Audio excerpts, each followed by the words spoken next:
Hello, everybody. This is Coach Meidenbauer here. I'm just going to go over these FRQ questions. Was your first FRQ set of questions on College Board. Hopefully, you didn't have issues uploading them. One of the big purposes of why we're doing this is to get you used to uploading these. So hopefully, they didn't take any more than 5 minutes. That's as much time as College Board is giving you for each question is 5 minutes of uploading time. Okay, so let's look at this first question. This is the one with the graph here. We got 3 line segments in a quarter circle. All right, and it's going to define the function. Oops, sorry about that. Right here. So G is the integral from 1 to x of f of t. And the first part here just wants to define the average rate of change. Okay, so some of you made a mistake on this one just with the setup. And right there, it was over for the setup. Average rate of change is just going to be the change in the y over the change in x. Okay, that's all this one is. So putting it in perspective for this problem is going to be the average rate of change is going to be the change in g. So it's g of 5 minus g of negative 5 all over 5 minus negative 5. And if you hear little voices in the background, those are my children coming in on me. I think they're asking for water. So yeah, this is your setup. This is going to get you a point right here. Okay, and then from here, he's got to plug this in. So if on the side real quick, whoop, that was not supposed to happen. There we go. Okay, so what you're supposed to do here is we can rate whatever g of 5 is. So g of 5 is going to be the integral from 1 to 5 of this function. So it's from right here. So it's going to be this area. Let me make this a little bit thicker. A little blue. So it's this area right here. Okay. So if you count up all of this area, give or take my shading right there. But anyway, you add up all of that area right there, you should get, let me count here. It looks like 12. So we're going to get 12 right there. And then if you do g of negative 5, that's going to be from 1 to negative 5. Now, please do note that that is actually going to be a negative value since the top value is smaller. So this is the same thing from negative 5 to 1 if we negate our answer. So it's going to be this right here. Let's go lime green on this one. So it's going to be this right here. And then this quarter circle. And actually, when I was grading this, a lot of you forgot about this triangle right here. Okay? So if I'm actually going out naming these, this is going to be negative 6. This looks like this is negative pi because it's a quarter circle. So it's just going to be 1/4 pi times radius squared. And this is going to be a negative 1. Now, all of these are going to end up being negated anyway, okay, because it's negative integral. So it's going to be 7 plus pi. All right, so now this is going to give me 12 minus 7 plus pi all over 10. And that's going to simplify down to 12 minus 7 is 5. Then we have the negative pi, if you distribute, all over 10. So this is actually going to give us the points. If I don't mark those off for you, I'll do that in purple here, is this was a point right here. And this answer, they just said that's worth 2. Okay, now find the instantaneous rate of change of G. So I need G prime. So we need G prime at 3. Okay, well, if I take the derivative of this right up here, this G, I'm actually going to get f of x. So these are equal f of 3, not x. So I need f of 3. So what's the value at 3? It's right here, which is 4. And that's all that I was asking. Some of you were looking for the slope of that, but read through this. So I want the rate of change of G. All right, derivative of G. Using fundamental theorem of calculus is going to be f of x there, okay? Now, when is the graph concave up?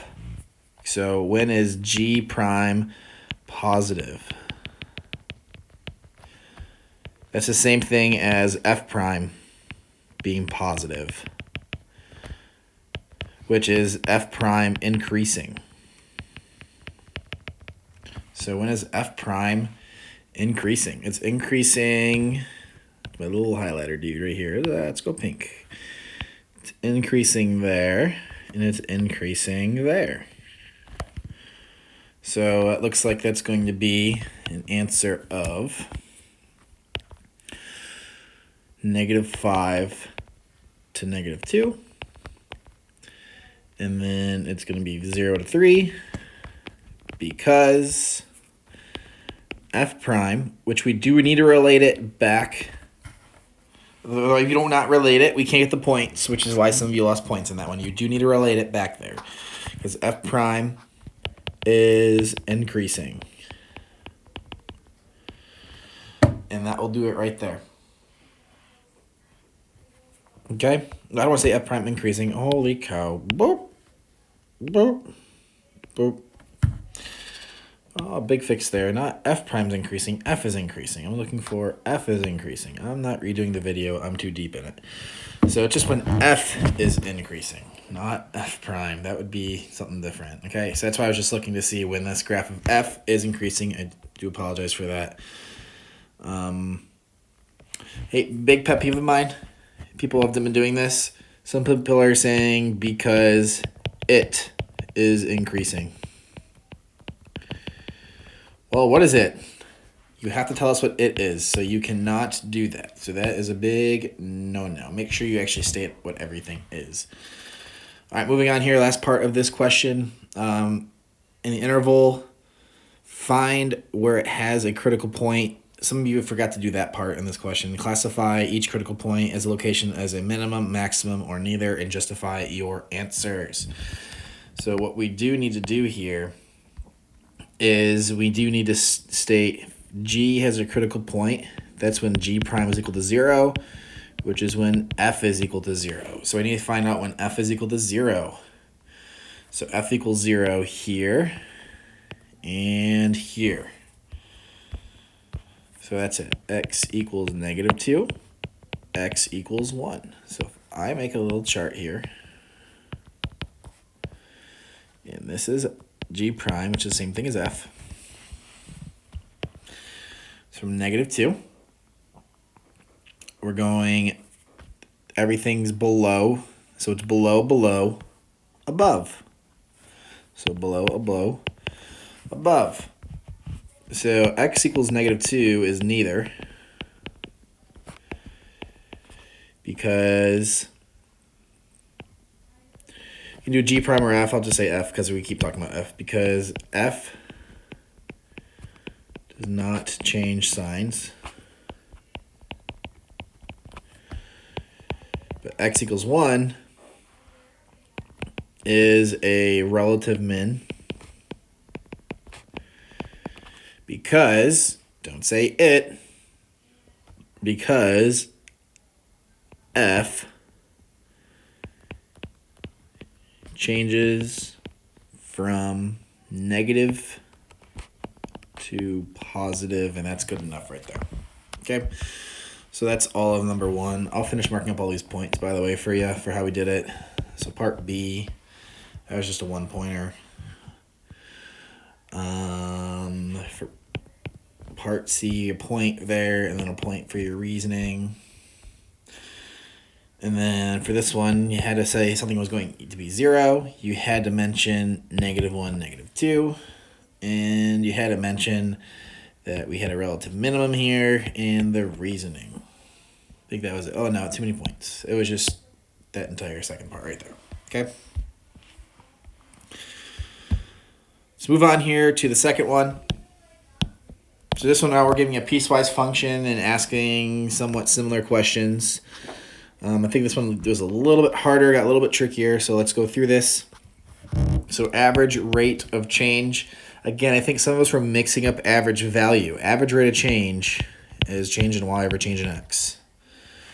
Okay, so for our case, it's going to be f of 4 minus f of negative 3 all over 4 minus negative 3. So, well, what is f of 4? Well, we're going to plug it into this guy right here for f of 4. And when I do that, I'm going to get negative 4 plus 3 cosine of 4 over 2 is 2 to 2 pi, which is negative 4 plus 3, which is negative 1. F of negative 3, I'm going to use this top one right there, actually is going to get me a 0. So I'm going to get negative 1 minus 0 all over 4 plus 3, which is negative 1/7. Okay? If you messed up that one, I think it was arithmetic. Many people got that one right. Part B, we need an equation of a line tangent to the graph at 3. Okay, so we need y minus y1 equals the slope x minus x1. Another notation you could use here is this equals f prime x minus x1. Okay, so we do need to find the slope. So the slope at 3, nothing weird's going on here at 3. So we can just use that function. So the derivative of f prime at x equals 3 is going to be, what is that, negative 1 plus, got some chain rule going on here, so the derivative of the inside is going to be pi over 2 times 3. Derivative of the outside is going to be negative sine, and then that inside stays the same. All right, in the same order.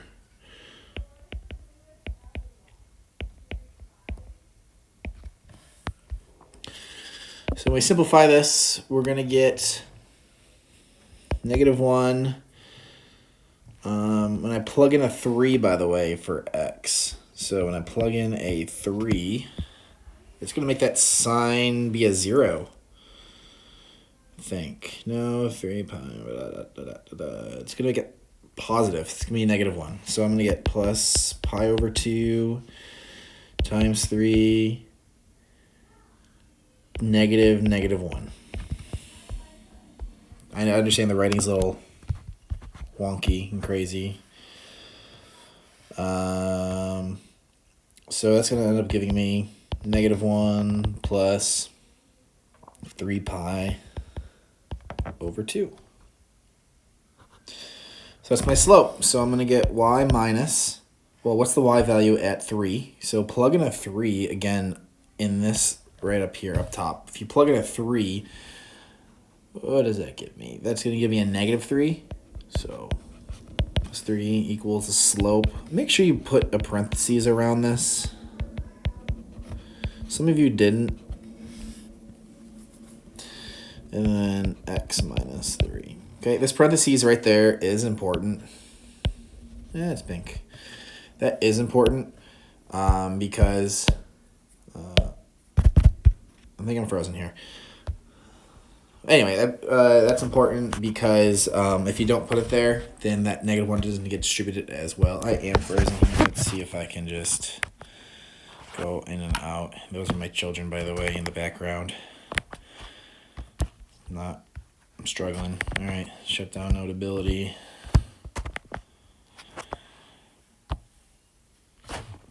Let's see if it comes back up. Yay, it works now. Sorry for that. So yeah, here's my final answer. Didn't really get a chance to box it. Again, not many issues there. There's issues here if you can't take the derivative on that one for the slope. All right, average value. So average value, this is where you do like the 1 over b minus a, integrate from a to b, f of x. That's what average value is. So for this, I'm going to get 1 over 4 minus negative 3 a to b. Well, that actually already hit my a to b now. Of negative 3 to 4 of this function. Okay, so I'm going to get 1/7 negative 3 to 4 f of x dx. Okay, so I need to find that.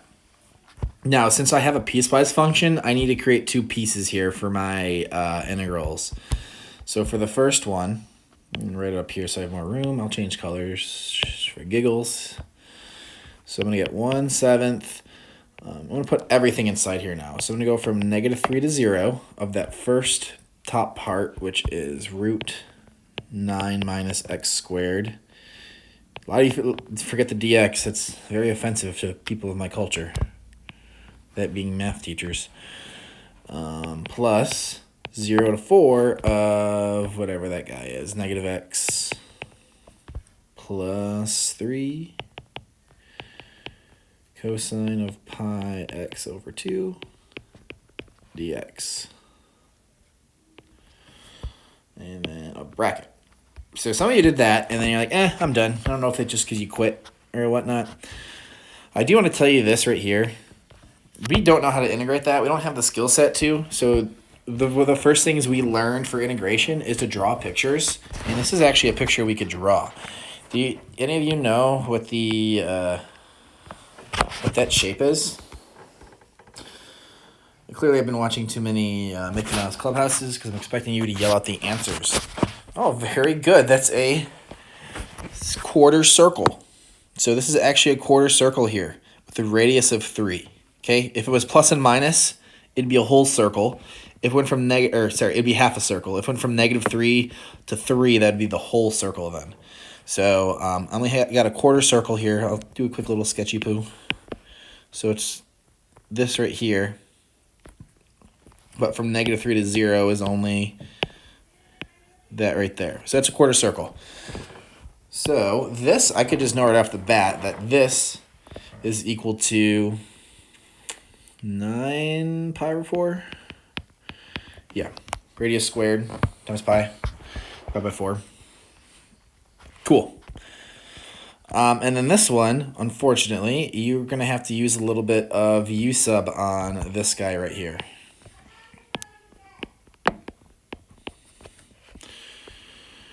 So u sub, we're going to let u equal, and this is like a baby u sub as well, pi x over 2. So du is going to be pi over 2 dx. So I'm going to get 2 over pi du equals dx. Okay, I'm kind of just doing this a little bit on the side because I want to keep my same bounds because it's not just that cosine, I also have that -x. So what's going to end up happening here when I'm done substituting everything, I'm going to get from 0 to 4 -x. Actually, yeah, -x. This is going to be plus 6 over pi.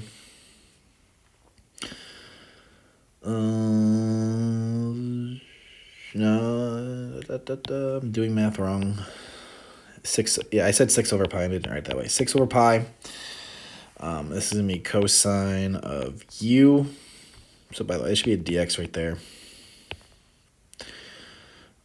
Du, a little informal at this point. But when I'm finally done integrating, well, quickly, this is -1/2 x squared. Okay. Plus, this is going to give me 6 over pi sine of pi over 2 after I plug everything back in x. And I need to evaluate this from 0 to 4. Okay, so yeah, kind of informal u sub there, but you can see all the steps here. I just plugged that u back in after I did the initial integration of just the cosine. Yeah, so we're good here. So now I'm ready to plug in a 4. When I plug in a 4, I'm going to get -8 plus, plug in a 4 here, I'm going to get sine of 2 pi, which is 0, minus 0 plus 0. So I'm going to get -8. So I'm going to get, if I drag everything down here, and this is actually perfectly acceptable, we take that answer. Some of you simplified it and simplified correctly. Some of you did not. Some of you, I saw, simplified it to, I think it was 9 pi minus 32 over 28, and that worked. You don't need to get that far. You can just keep with the step before. All right, and trying to make this video not extremely long, let me just get through this last part real quick. There must be a value x at which f obtains or must there be? I'm not saying it is. Must there be?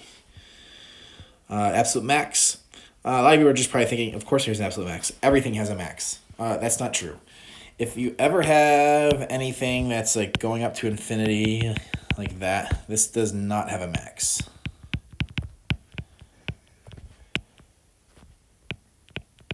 And the max is not infinity. It does not have a max. So it's got to make sure that nothing weird like that happens. Easiest thing to do is, if it's continuous, then we can use the extreme value theorem, and that means we're good. So if it's continuous, it's going to have a max. It's essentially what we need to know. So how can we determine if this is continuous right here? Well, just make sure that the f of 0 matches the top and bottom. So let's do that. So f from 0 to the left, I put that little minus there to the left. Again, a little informal means I'm just going to plug it into the left side, which is that top one right there, which is root 9 minus 0 squared, which is a 3.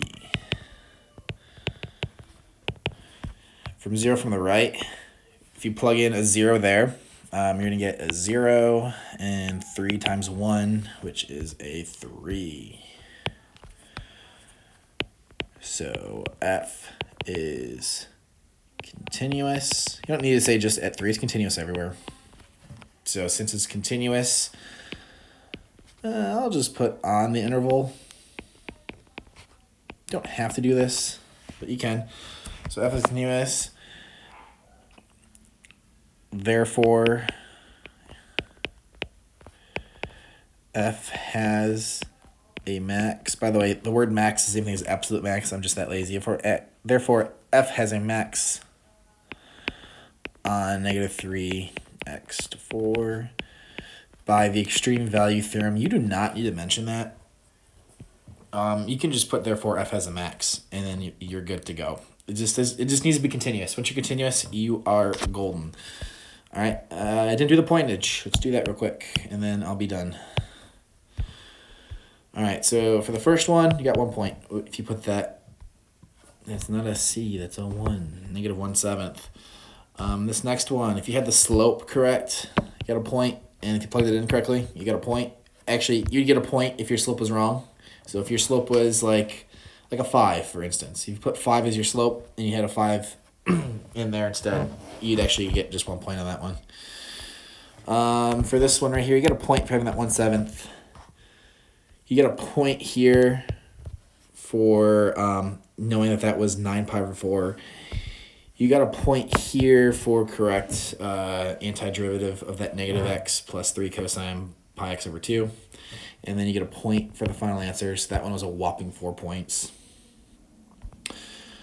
And this one is making sure it's continuous. So that's all you need to do is show that. You do not need to do limit notation. You totally could, but that informal work is good enough. And then saying that, yes, it does have a max, but it needs to be supported. Not negative 1, just a 1. That was terrible. All right. So there's your pointage, and you can kind of see how everything ran from there. That's all.